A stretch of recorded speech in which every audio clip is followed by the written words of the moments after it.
Hey folks, Gary here. Happy Monday morning to you. I hope your day is starting off just fantastic. What a great day. What a great day to be alive. Hey, for this week, I want to look at Gideon. And so we find Gideon in Judges chapter 6 and then a little bit further on than that. And I think his life is interesting. I think his life is worth looking at. And eventually, what I want to get to by Friday or Saturday is looking at Gideon laying out a fleece. And what is that all about? About laying out fleeces and is that something God wants us to do and doesn't want us to do? How do we do it? You know, that kind of stuff. But for right now, I want to look at the call on his life. And that's what we're going to look at today. So Judges 6, verse 11 and 12. And here's what it says. Then the angel of the Lord came and sat beneath the great tree at Ophrah, which belonged to Joash, the clan of Abzir. Yeah, something like that.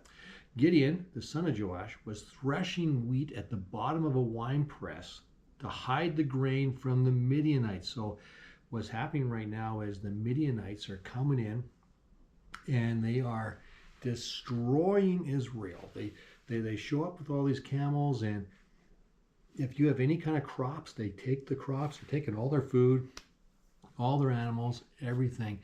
They're really making a mess of it. They're making it really, really hard to live. The Israelites are almost starving to death because the Midianites are just so much stronger than them. They're bullies, and they're just coming into their country and saying, "We're going to take over your country, and we're going to tell you what you're going to do," and all this kind of stuff. And the Israelites are fearful of them. And so it continues on in verse 12.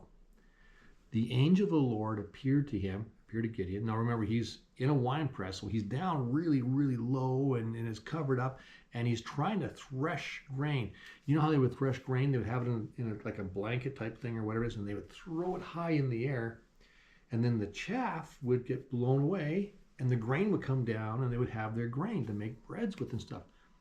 Well, he's trying to do this in a wine press because he doesn't want the Midianites to see him. And so I don't know how he's doing it, but he's working. Well, anyways, the angel of the Lord appeared to him and said, "Mighty hero, the Lord is with you." Now, that's a crazy statement to make. Mighty hero, the Lord is with you.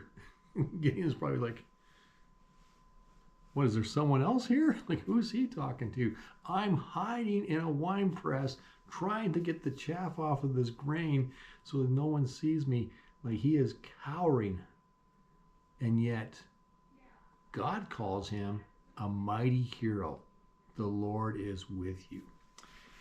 You know, sometimes God will call you. He'll call you by a name. He'll call you out. And you might say, "That's not me. I don't know what God's talking about." But maybe it is you. And what I mean by that is maybe that's who God wants you to be. Maybe that's who God's leading you to be. God is saying this because that's who you're going to become. Are you going to become a mighty warrior? I don't know. Maybe you become a mighty warrior, but I know this. I know God has called you beautiful. I know God has called you a masterpiece. I know God has called you beloved. You are all those things to God. And you might think, I am far, far from that. No, you're not. Because if God calls you a masterpiece, if God calls you beautiful, if God calls you his beloved, one who is loved by him, then you are those things. Because God has decided you are. And you really, truly are. So we'll see Gideon really have a hard time with this whole concept, but I don't want you to have a hard time with it. Trust the Lord. He's not into lying. So trust him that what he says, he means. And what he means is he loves you. And you are all those things. Whatever he's called you to be, that's who you are. So start walking in that identity. Gideon needs to start walking as if he's a mighty hero. He needs to start walking as if God is with him, and he will. But for you and I, we need to start walking as we are loved by God. I am loved by God. God's made me a masterpiece. Good. Walk in that and believe it. All right. Have a fantastic day. Thanks for watching, and we'll see you tomorrow.